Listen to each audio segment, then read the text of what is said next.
Oke, selamat pagi semuanya.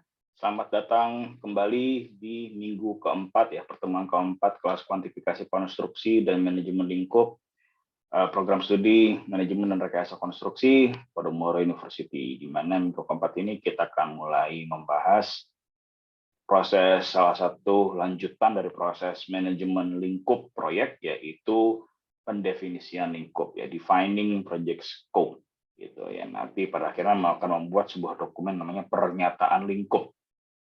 Apa itu? Kita langsung saja tanpa buang waktu lagi. Oke, nah, tujuan pembelajaran dari kuliah hari ini adalah kita bisa memahami definisi dan manfaat pembuatan pernyataan lingkup proyek ya, project scope statement bahasa Inggrisnya. Lalu yang kedua, kita memahami proses pembuatannya seperti apa, gitu ya. Berarti kan termasuk paham ITTOs-nya gitu ya, input, tools and techniques and outputs, hingga nanti pada akhirnya kalian bisa membuat pernyataan lingkup proyek konstruksi sederhana gitu ya. Jadi tadi ya, dari dokumen persyaratan yang kemarin ya, yang sudah kita pelajari sama-sama, itu kalian juga bikin RKS-nya, bukan RKS, mencari RKS-nya, lalu menerjemahkan dari RKS itu yang sudah ada ya, menjadi matriks ketelusuran. Nah, sehingga matriks ketelusuran persyaratan itu bisa kalian gunakan untuk membuat pernyataan lingkup proyek itu di situ. Oke. Nah, oke. Jadi sebelumnya karena kita udah ngomong-ngomong minggu lalu ada review kuliah minggu lalu. Nah, silahkan kalian buka HP kalian, lalu scan QR code di samping untuk membuka dan menjawab pertanyaan review minggu lalu ya. Lagi pertanyaannya gampang, hanya ada 3. Silahkan bagi yang mungkin ada yang kesulitan atau gimana, silahkan di chat aja saya. Oke. Oke. Gampang-gampang pertanyaannya, cuma ada 3 pertanyaan pilihan ganda semua. Nah, ini nanti kalian ingat-ingat ya, kalian ingat-ingat jawabannya, karena nanti UTS saya pasti akan mengeluarkan lagi pertanyaan-pertanyaan ini. Ya mungkin formatnya saya ubah gitu ya, tadinya pilihan ganda jadi esai gitu misalnya, atau mungkin dari esai ke pilihan ganda gitu. Ya, nanti kita lihat aja nanti gimana pembuatan soalnya gitu ya. Soalnya udah ada dari tahun lalu, tinggal nanti paling saya ubah-ubah dikit lah. Oke, sudah? Ya, kita langsung lanjut aja ya. Kalau sudah terbuka semua, nanti kalian juga masih bisa menjawab soal ini nanti ketika selesai gitu ya. Ya, tenang saja, jangan takut ketinggalan. Ini masih saya buka terus kok. Oke, definisi dari prosesnya itu apa sih sebenarnya? Nah, jadi yang namanya defining scope itu adalah ya cukup sederhana ya, menyusun deskripsi yang terperinci dari sebuah proyek dan produk hasil akhirnya. Nah, ini menjadi penting di sini ya. Produk hasil akhirnya di sini. Ya, kenapa? Karena nanti penjabaran yang lebih definitif dan detailed gitu ya mengenai produk dan proyeknya, nanti ini akan sangat membantu ketika membuat WBS. Di mana proses pembuatan WBS itu akan kita bahas minggu depan. Nah, jadi nggak cuma manajemen lingkup ya, semua proses manajemen proyek ya yang berbasis PMBOK gitu ya, apalagi yang berbasis PMBOK gitu ya, itu saling terkait gitu ya, antar tiap knowledge aja saling terkait, apalagi di dalam knowledge itu sendiri. Kayak contohnya ini manajemen lingkup itu dari proses perencanaan, dari plan scope management hingga yang berikutnya apa? Setelah plan scope management minggu lalu requirement defining scope, developing WBS, hingga nanti akhirnya ke validation and control gitu kan. Nah, itu semua akan saling terkait gitu, ada benang merahnya. Semuanya itu akan memerlukan input dari proses sebelumnya. Itu kalau dari di dalam satu knowledge-nya sendiri gitu. Nah, sedangkan gimana integrasi dengan antar knowledge yang lain, kayak misalnya scope apakah akan dipakai di manajemen mutu, ya jelas. Nanti kita akan jelaskan di sini. Kalau dalam penjabaran lingkup ini membutuhkan satu masukan dari proses lain. Nah, kita akan tahu apa itu. Ya. Karena manfaat utama dari defining scope ini adalah mendapatkan penjelasan yang Nah, penjelasan deskripsi yang lebih detail, gitu ya, dan jelas terkait kriteria penerimaan. Nah, ini ya kriteria penerimaan ini nanti akan dipakai di mana kira-kira manajemen apa kalau namanya kriteria penerimaan. Ayo ingat-ingat lagi tugas teachernya kalau kita bicara kriteria penerimaan, acceptance kriteria, itu manajemen apa yang bermain di situ. Masih ingat manajemen apa? Diawali dari huruf M, manajemenmu. Kalau bahasa Inggrisnya diawali dengan huruf Q, QQ. Manajemen quality, ya, manajemen quality. Nah, dan termasuk batasan-batasannya. Ya, jadi yang namanya defining scope itu sudah lebih definitif gitu kan dibandingkan dengan kalau misalnya di project sebelum di fase sebelumnya, fase inisiasi masih project charter, itu sifatnya masih ngambang ya, masih lebih ngambang dimanapun istilahnya dimanapun sebagai apapun pemainnya gitu ya, mutus sebagai kontraktor, vendor atau owner apalagi gitu ya. Nah, itu sifatnya kalau memang project charter itu masih lebih ngambang gitu. Begitu sudah masuk ke defining scope dan akhirnya WBS hingga nanti ketemu jadi Becky, itu makin detail. Nah, detailsnya apa saja? Nah, untuk inputsnya jelas ini project charter ya. Lagi-lagi ini project charter ini akan dipakai terus itu ya menjadi acuan. Ya, scope management plan sudah saya jelaskan minggu lalu, assumption log juga sudah. Requirement documentation ini minggu lalu kita bahas mendetail di situ. Nah, yang belum kita bahas adalah risk register, IFOPA. Risk register ya. Dan IFOPA ini sudah kita bahas juga minggu lalu. Nanti bagaimana cara kita mengolah data-data dari inputs ini ya dengan cara ini ada expert judgment, automatic analysis, multi-criteria decision analysis dan ada workshop terfasilitasi. Ini toolsnya. Intinya di sini ngumpul lagi yang menggunakan beberapa metode-metode pengolahan data. Nanti metode pengolahan data yang akan kita bahas lebih banyak ke ini alternative analysis ini. Dan mungkin ada sedikit benefit cost ratio nanti ya. Saya jelaskan sedikit aja. Kenapa kok cuma saya sedikit ngejelasinnya? Nah, karena yang namanya kriteria alternatif analisis gitu ya, itu sebenarnya lebih banyak di kelas manajemen risiko sebenarnya.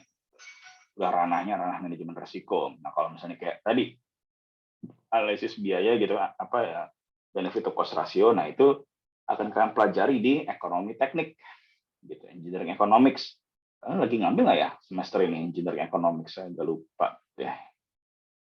Kayaknya lagi ngambil ya engineering economics ya. Nah, dari hasil pengolahan menggunakan teknik-teknik tadi itu didapatkanlah yang namanya pernyataan lingkup proyek atau project scope statement di sini. Ya, lalu termasuk ada update assumption, update dokumentasi persyaratan dan update matriks ketusuran dan stakeholder register nanti di situ. Oke, ya ini kalau sudah kita bahas di situ. Nah, kalau contoh register, kalau kalian mau lihat ya, kalau kalian penasaran mau lihat, itu sudah saya lampirkan di materi week 4 di Google Classroom. Jadi di week 4 itu kalian bisa lihat ada slide ini, ya nanti akan saya tambahkan ada YouTube dari slide ini, gitu kan, link YouTube slide ini, dan ada 2 dokumen risk register, gitu ya, contoh saja, gitu, contoh format kosongan. Nah itu nanti kalian di situ. Nah kalau kalian mau tahu gimana cara mengisinya dan isinya ada apa saja, gitu ya, sebenarnya by definition ini ya. Dokumen daftar risiko proyek yang teridentifikasi di awal yang nanti pada akhirnya dapat mempengaruhi tujuan proyek. Nah, ini nanti akan bisa kalian lihat di salah satu rekaman video YouTube saya ya di kelas manajemen risiko. Nanti akan saya berikan linknya di sini di atas kanan sini ya, di pojok kanan atas sini ada. Lalu juga nanti di akhir video saya berikan linknya juga gitu ya. Ada video namanya Project Risk Identification, nanti silakan kalian lihat di situ. Ya, kenapa? Karena channel YouTube saya pada dasarnya itu adalah perpustakaan. Ya. Perpustakaan buat kalian gitu. Jadi kalian misalnya yang sekarang kalian tahun keberapa sih? Tahun kedua ya? Sekarang kuliahnya. Ya, misalnya anak tahun kedua atau anak tahun pertama gitu, penasaran gitu sama kuliah-kuliah yang nanti akan mereka hadapi gitu ya di tahun-tahun yang akan datang gitu.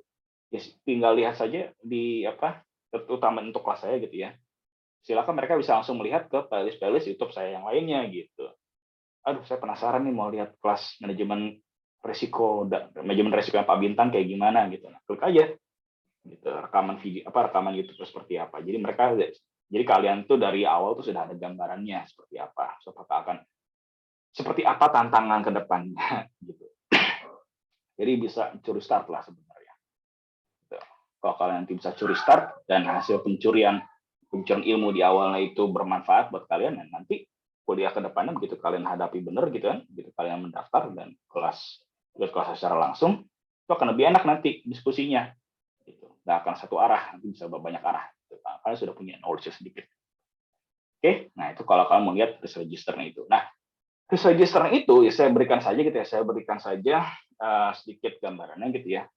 Karena ada resiko-resiko teridentifikasi, sumber resiko, dampak dan peluangnya itu, risk register ini nanti bisa mempengaruhi ketika apa? Dipakai di toolsnya yang ini, alternative generation gitu.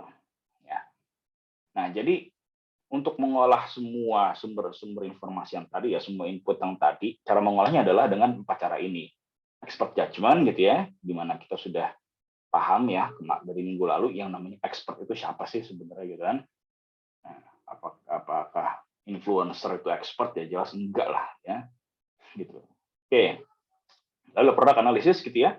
Analisis mendalam mengenai produk akhir ya yang akan membuat requirement lebih definitif gitu ya. Jadi melihat produknya seperti apa, ya, misalnya membreakdown, memecah, merincikan sebuah produk hasil jasa kita aktivitas kita itu seperti apa, nah itu di produk analisis itu. Lalu alternative generation dan workshop terfasilitasi.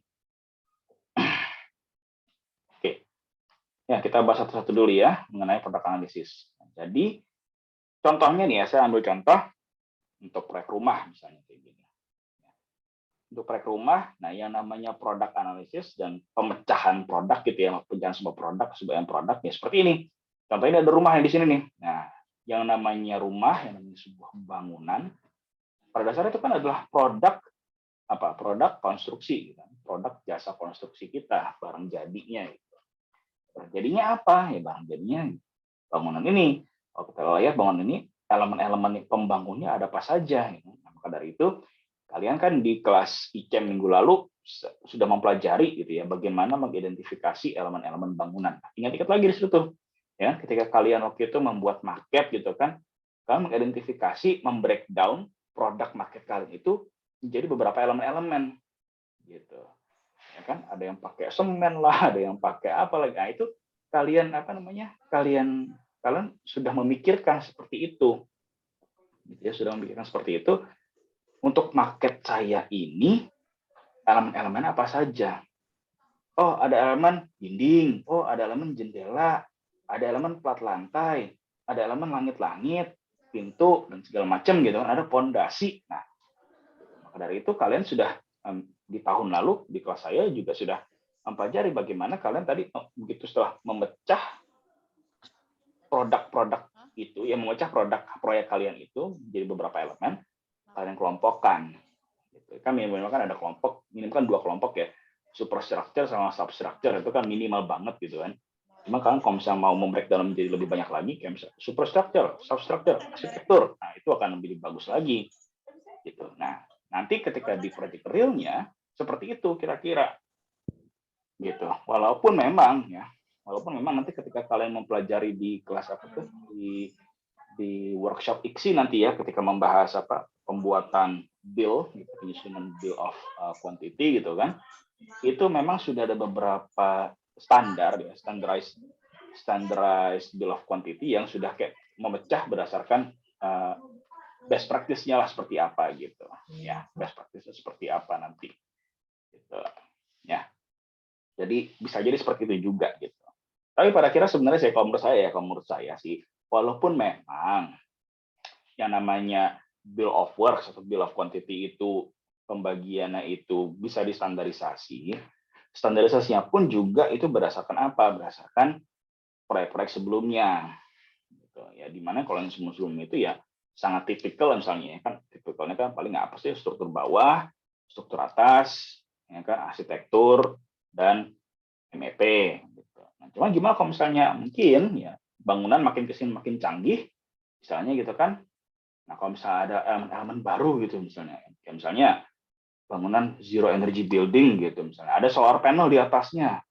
Nah, solar panel itu masuk ke mana? MEP gitu kan. MEP biasanya tadi kan misalnya aktivitas MEP. MEP itu breakdown-nya ada paling apa sih? Lampu ya kan, lighting, HVAC atau AC gitu kan. Terus pipa air kotor, air bersih ya kan. Air kotor juga ada dua, ada gray water, ada black water gitu kan. Gray water, black water, air bersih, terus ada macam-macam lah dan lain-lain. Nah, begitu misalnya nih produknya itu bukan hanya sekedar building yang biasa menjadi zero energy building atau jadi green building. Di mana green building itu menerapkan apa? Sistem ada pembangkit tenaga suryanya, ada PV panel, solar photovoltaiknya di atas gitu. MEP jadi nambah instalasi solar panel. Ya kan, terus ada sistem daur ulang air, ada gray water ada daur ulang gray water, daur ulang black water. Nah, itu nambah lagi MEP-nya di situ. Jadi kan jadi tidak terstandarisasi lagi di situ intinya.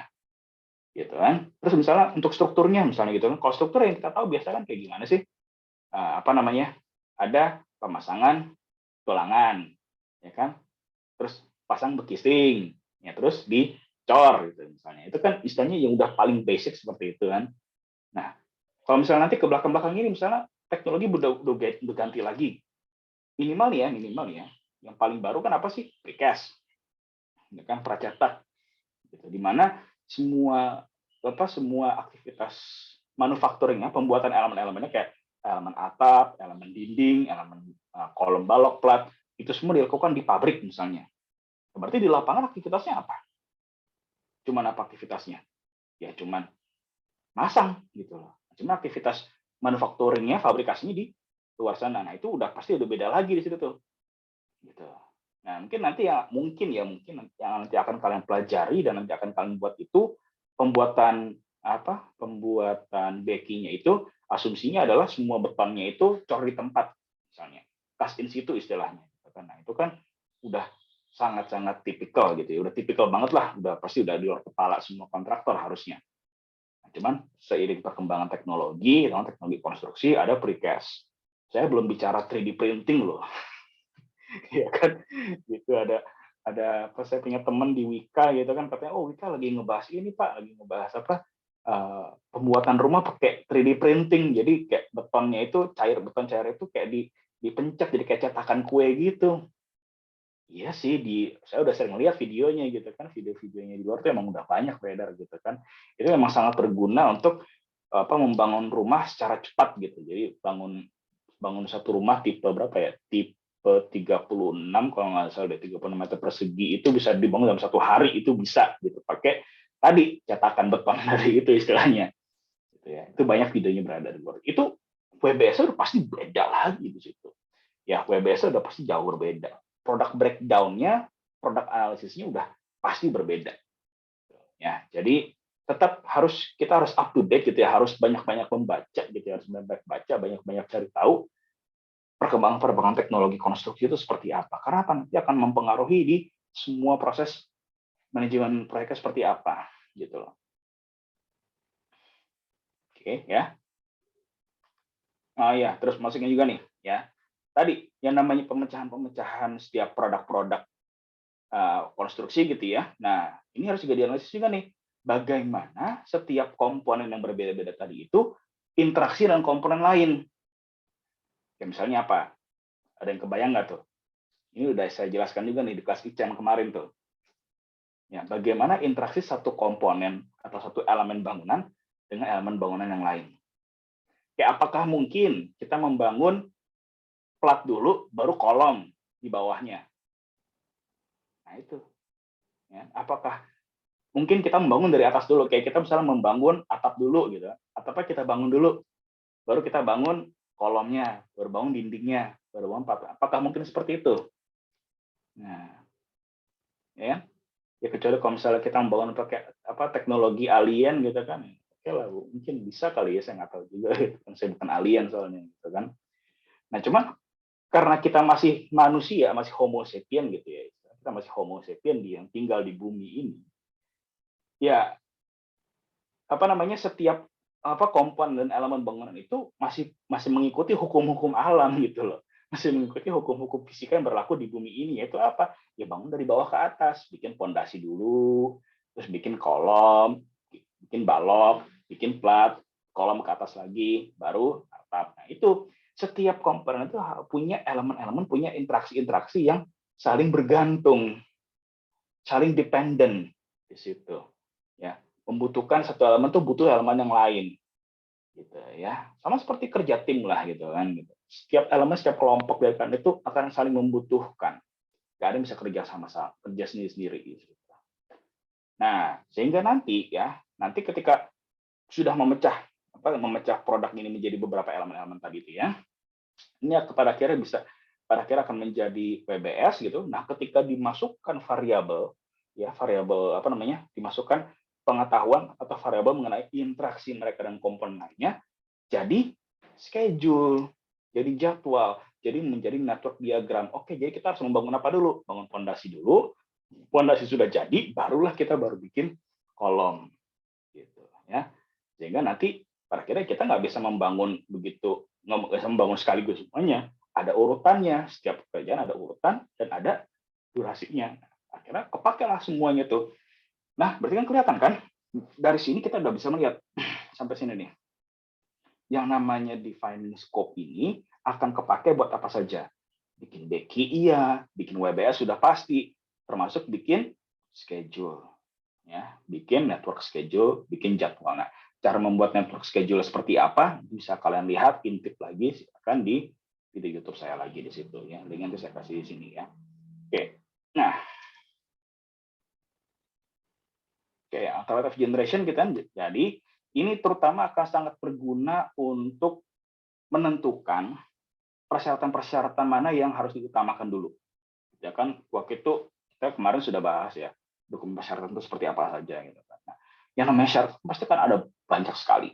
Gitu. Misalnya let's say dari RKS kita sudah mengumpulkan let's say misal 20 persyaratan. Dari 20 persyaratan itu ada 10 yang top priority. Gitu. Ya, ada 10 jangan 10 lah, 5 lah, sebutlah 5 lah. Ada 5 yang harus di prioritas nomor 1. Sedangkan posisi nomor 1 ya itu kan nggak bisa diisi oleh 5 hal gitu, hanya bisa diisi oleh 1. Nah, cara untuk menentukan siapa yang jadi nomor 1 gitu ya, siapa mana yang benar untuk menjadi nomor 1, misalnya gini, misalnya seperti ini. Ya, misalnya di sini misalnya ada requirement ya, misalnya ada requirement nomor 1, nomor 2, nomor 3 misalnya, sebut saja ada 3 requirement yang ini istilahnya yang nomor 1 yang harus diutamakan gitu. Nah, requirement 1 nomor ini ada A, ada B, ada C. Nah, sekarang kita bagaimana memastikan apakah persyaratan yang C itu punya stakeholder si A3, punya stakeholder C, punya nomor si C misalnya. Nah, penamaannya jadi agak salah ya. Nah, ntar saya ganti deh, biar nggak bingung. Nah, saya ganti aja deh. Saya ulangin ya. Nah, misalnya dari requirement 1, 2, 3 di sini. Requirement yang 1 ini punya stakeholder misalnya si A. Requirement kedua ini punya stakeholder namanya si B. Ya, requirement yang ketiga dia punya stakeholder namanya si C. Gitu. Nah, di mana ketiga requirement ini, ketiga persyaratan ini, semuanya itu kalau setelah kita brainstorming pertama kali gitu, semuanya itu sebenarnya priority number 1. Gitu ya, semuanya itu adalah priority number 1. Nah, cuma kita nggak bisa, misalnya karena keterbatasan sumber daya kita nggak bisa mengutamakan semuanya. Ada beberapa keputusan yang akan nanti nggak enak gitu loh, misalnya. Ya, nggak ada keputusan yang 100% benar. Gitu. Yang ada adalah keputusan yang populer dan nggak populer. Ya. Keputusan yang populer belum tentu benar, belum tentu salah juga. Keputusan yang tidak populer sama, belum tentu benar, belum tentu salah. Gitu. Walaupun salah, ya nggak mungkin salah 100%, gitu. Ada sedikit benernya, kalau yang benar pun juga sama seperti itu. That's life, gitu ya. Itulah hidup, gitu ya. Istilahnya udah kita, itu fakta hidup seperti itu, gitu. Kadang-kadang kita ketika memutuskan sesuatu, gitu kan, ya nggak akan semua orang akan suka, gitu. Bisa jadi karena ya tadi nggak populer aja, gitu. Nah, maka dari itu perlulah yang namanya alternative generation. gitu ya. Alternative generation itu apa? Tadi ketika misalnya let's say gitu ya, let's say for the sake of argument kita ingin memprioritaskan yang C itu nomor 1 jadinya, yang A jadi nomor 2, yang B jadi nomor 3, misalnya seperti itu ya, let's say for seperti itu.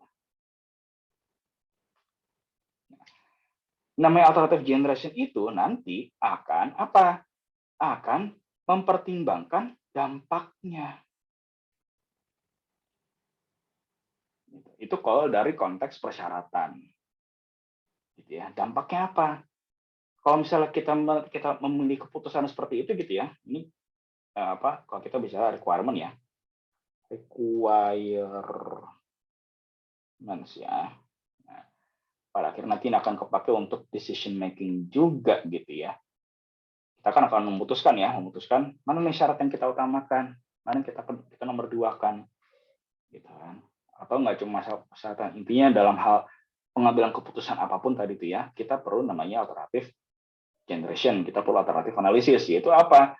Metode pemilihan, beberapa metode pendekatan yang memperhitungkan resiko, ya, resikonya dihitung, biayanya dihitung, manfaatnya, benefitnya dihitung. Nah itu, ya, ini ada contoh-contoh metodenya ya, metode atau cara untuk melakukan alternative analysis itu ada life cycle cost analysis, DC ratio. Nah ini nanti akan kalian pelajari lebih banyak di kelas engineering economics ya, ekonomi teknik. Lalu ada decision tree analysis, ini akan kalian pelajari di kelas manajemen resiko. Saya akan kasih sedikit di sini ya, cuman ini nggak perlu kalian kuasai saat ini juga gitu. Cuma saya kasih gambaran saja seperti apa sih yang namanya decision tree analysis gitu kan. Nah ini contohnya aja nih ya, ini saya kasih contohnya aja.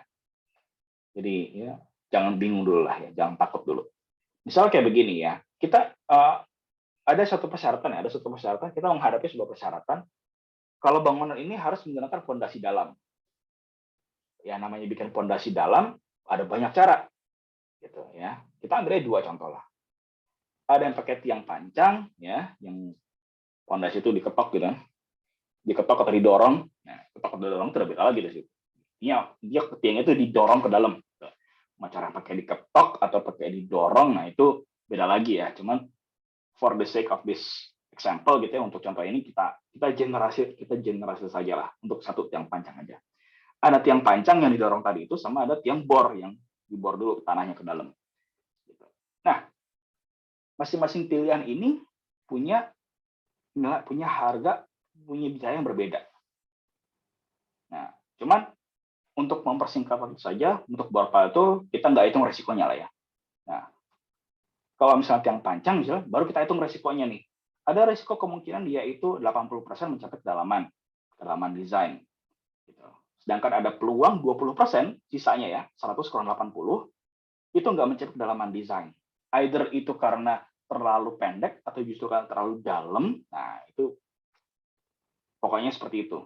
Ya, pokoknya nggak sampai kedalaman desain. Intinya ketika mencapai kedalaman desain, ya udah berarti yang pancang itu tidak akan ada biaya tambahan apa-apa lagi. That's it gitu. Jadi ada peluang 80% yang pancang itu nggak akan mengalami kenaikan biaya, nggak akan mengalami pembengkakan biaya. Jadi lebih murah kalau dihitung resikonya semua. Nah, sedangkan misalnya nih tadi di sini, ketika tidak mencapai kedalaman desain gitu ya, untuk mengatasi masalah ini ada 2 pilihan lagi. Mau kita gali sebagian dan cor atau kita bongkar semua. Nah, itu lagi-lagi mau pilih yang mana. Gitu. Kalau misalnya gali sebagian dan dicor gitu kan, ya udah ada biaya tambahan 5 million US dollar. Bongkar semua, ada biaya pembongkaran tambah 1 million. Kalau kita ganti metode jadi bor pile, akhirnya ada peluang sebesar 20% dan 40%, gitu kan? Jadi 25 million total pembongkaran biayanya di situ. Nah, lalu dihitung tuh semuanya tuh. Ya, dihitung sama hitung-hitung biaya resikonya, sehingga nanti ketemu misalnya ini untuk tiang pancang, tiang pancang itu dengan perhitungan semua biaya-biaya resikonya dihitung dengan perkalian dengan peluangnya itu sebesar hampir 12 million. Nah, itu cara alternatifnya saja. Nah, jadi bisa kelihatan di sini metode ini dia itu menghitung peluangnya di situ dan menghitung dampaknya. Ini dampaknya di sini. Ya. Cuma nanti kalian kalau misalnya mau tahu lebih detail mengenai ini, tunggu nanti minggu ini ya, minggu ini saya akan membahas analisis resiko ya di kelas manajemen resiko. Gitu. Videonya nanti akan ada juga. Ini akan saya bahas lebih detail, lebih mendalam di situ karena memang konteksnya pas, emang materinya itu gitu loh. Oke. Jadi nggak usah pusing dulu sekarang ya. Outputnya apa saja? Ya. Nah, output yang pertama ada product scope description, ya, penggambaran lingkup produk, ya, lingkup dari barangnya seperti apa, barang yang menjadi tanggung jawab kalian untuk kalian buat. Kalau misalnya produk barang yang tanggung jawab kalian itu adalah hanya elemen struktural, ya berarti produk-produk kerjaan arsitektur nggak masuk ke dalam lingkup produk kalian, sehingga nggak masuk ke dalam lingkup aktivitas proyek kalian. Ya, seperti itu gambarannya. Oke. Nah, ini saya balik dulu. Yang namanya product scope description itu hasil telaahan ya, hasil pembacaan dan analisis dari project charter, requirement documentation, termasuk di belakang juga ada risk ya, risk register juga dipelajari di situ dan lainnya. Nah, lalu deliverables ya. Nah, ini tadi, Pak, bukan deliverable udah ada di project charter. Di sini dijabarkan lagi, lebih detail lagi. Gitu. Ya, termasuk apa? Ada nggak gambar desainnya? Kalau bisa project charter itu belum ada, istilahnya bisa jadi belum ada gambar-gambar yang fix gitu loh. Atau enggak, kalaupun gambar sudah ada yang fix, belum, misalnya belum ada, belum tentu juga ada saat itu juga. Ya, jadi biasanya ketika di daftar deliverable di product scope di project scope definition ini ya, di project scope statement ini itu sudah lengkap biasanya dokumen-dokumen penyertaannya. Termasuk tadi ada checklist pemeriksaan ya. Jadi setiap deliverable itu ada kriteria penerimaannya, ada acceptance kriterianya yang menyertai pernyataan deliverable. Oke, deliverable-nya adalah kolom, balok, plat, dan fondasi. Gitu. Kolom dimensinya 40 kali 40, tingginya 4 meter, dengan tulangan sekian, tulangannya seperti ini, mutu beton kategori 50. Nah, itu kategori 50 selam 12 plus minus 2. Nah, itu sudah ada kriteria penerimaannya. Tuh. Kalau di project charter, deliverable-nya cuman kolom, balok, plat. That's it.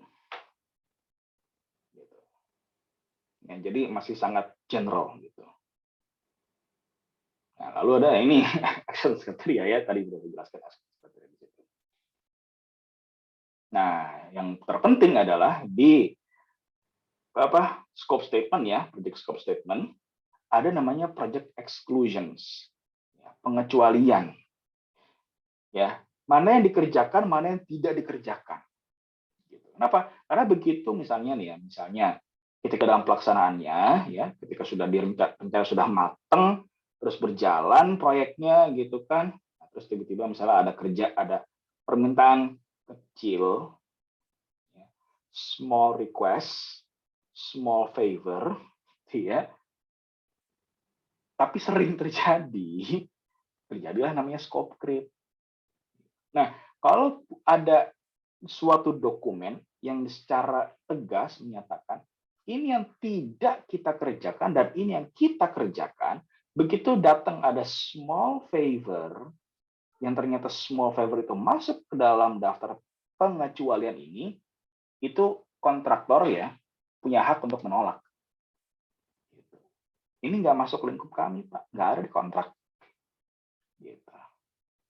Kalau misalnya mau minta tolong, mau dimasukin, buat permintaan resmi, formal request, formal change request. Nah, di mana change request itu akan kita bahas 2 dan 3 minggu lagi kita akan bahas di situ. Yang namanya change management process di situ. Ada di sini.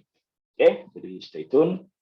Nanti akan kita bahas sedikit di situ. Oke, permintaan perubahan, change request di situ. Nah, kalau change request-nya itu tidak dilakukan secara proper ya, dengan secara benar gitu kan, ada permintaan kecil-kecil tadi, small favor tadi, ya deh diambil aja, oke lah kita kerjain, nanti saya kasih invoice.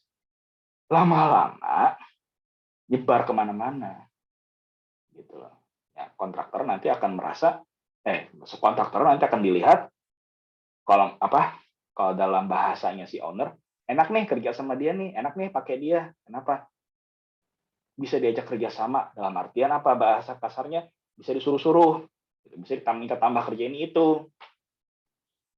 Padahal bisa jadi ketika memenuhi those small favors, gitu ya, kita bisa memenuhi permintaan-permintaan kecil itu, kontraktor malah merugi. Kenapa? Kalau misalnya sampai terjadi kesalahan dalam small favors itu, ya misalnya kayak begini, Pak sekalian deh Pak diaci gitu misalnya. Begitu dari kerjain ditambahin keluar biaya untuk kerjaan acian tembok misalnya yang nggak masuk dalam kerjaan mereka, atau ada kesalahan gitu kan karena mungkin memang bukan keahliannya, mesti dibongkar akhirnya. Sering banget kayak begitu. Untuk memenuhi permintaan gitu kan, untuk menjaga hubungan baik, kan? Tadi niatnya pengennya tadi memuaskan klien, menjaga hubungan baik. Pada akhirnya karena tadi kerjaannya tidak ada sumber dayanya yang dialokasikan, akhirnya kemana-mana berantakannya, malah jadi kacau. Ini juga termasuk untuk yang tadi itu ada suatu fenomena selain scope creep, ada namanya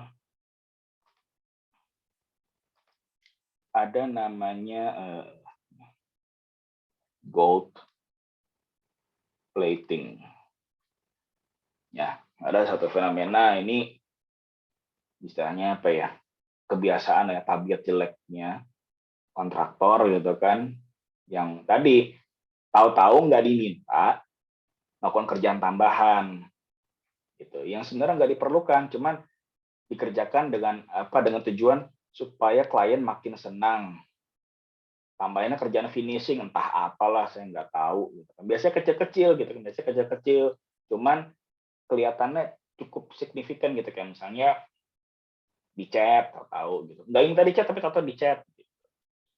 Nah, lalu bisa jadi pengecatannya itu malah mengganggu kerjaan kontraktor yang lain, kerjaan siapa? Misalnya kontraktor arsitektur. Kenapa di chat? Saya kan udah punya chatnya sendiri. Nah, malah jadi bikin kacau. Gitu. Nah, gold plating terjadi karena apa biasanya? Karena biasanya ada kesalahan di tempat lain yang nggak mau ditemuin, nggak mau nggak sampai ketahuan. Nah, akhirnya dialihkanlah si ownernya dengan ada gold plating di situ. Nah, itu sebuah unethical, gitu ya, tidak etis sama sekali, dan pada akhirnya malah merugikan banyak orang. Gitu. Ya. Maka dari itu pentingnya aktivitas ini adalah ini. Ya, salah satunya terpenting adalah project exclusions. Gitu. Ya. Tadi ya untuk menghindari namanya scope creep, kerja tambah, dan gold plating yang tadi itu. Jadi sebenarnya ini bermanfaat untuk kedua pihak gitu loh, bermanfaat bagi pihak pemberi kerja atau owner dan penyedia jasa kontraktor. Kontraktor itu bisa kontraktor struktur, arsitektur, MEP, atau vendor gitu kan. Nah, akan sangat bermanfaat sebenarnya. Dari awal tuh udah ditetapkan, ini yang jadi tanggung jawab saya, ini yang tidak menjadi tanggung jawab saya. Jadi tolong tanyakan apa yang menjadi tanggung jawab saya di sini aja. Jangan ada tambahan-tambahan yang lain. Gitu. Nah, jadi kan enak. Si pemberi kerja juga mengawasinya lebih enak, gitu. Cukup awasi yang ada dalam kerjaan dia aja udah. Tuh, ya. Nah, jadi apa sih bedanya project charter dengan scope statement gitu ya? Oke, project charter itu tadi piagam proyek ya. Selain project charter itu baru dibuatnya itu di fase inisiasi gitu ya. Nah, maka dari itu project charter itu atau piagam proyek itu menjelaskan ada namanya tujuan bisnis. Ya, tujuan bisnis kayak benefitnya, margin yang diharapkan berapa, ya kan? Tujuan-tujuan proyeknya seperti apa yang tadi smart. Terus ada high level requirement, kan? Persyaratan-persyaratan umum yang belum detail, belum ada tuh kriteria penerimaan yang ada ukurannya, yang ada angkanya, entah itu dimensi, entah itu kekuatan strukturnya, itu belum ada di situ. Deskripsi umum ya dengan batasan juga masih sangat umum, jadi variabel kunci juga masih sangat umum, SWOT, rencana sumber daya, kunci-kunci dan lain-lainnya di situ. Memang sih membuatnya lebih banyak gitu ya, cuman secara konten project charter itu belum detail. Kenapa belum detail? Karena memang belum bisa detail, karena ini masih di fase inisiasi. Nah, ketika sudah ditelaah tadi itu ya, dokumen project charter sudah ditelaah, sudah ada site visit gitu kan, sudah ada datang ke lapangan, mempertimbangkan segala pengalaman dan knowledge dari proyek-proyek terdahulu. Nah, barulah masuk ke scope statement yang lebih terperinci, lebih detail. Gitu. Ya, kayak misalnya di sini contohnya nih, persyaratan level atas umum gitu misalnya. Level atas misalnya persyaratannya betonnya mampu menahan beban untuk peruntukannya perumahan gitu, residensial. Diperinci jadi oke, struktur harus mampu menahan beban sebesar sekian ton per meter persegi misalnya. Harus berdimensi minimal sekian kali sekian.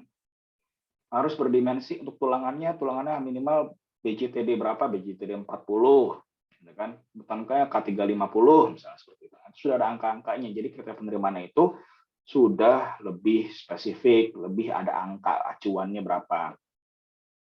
Gitu. Yaitu kalau scope statement sudah lebih detail. Pak, jadi scope statement itu apakah pendetailan dari RKS? Iya, pendetailan dari RKS lagi. Gitu. Ya, maka dari itu kalian coba lihat tuh RKS kemarin tuh dijabarkan menjadi scope statement seperti apa.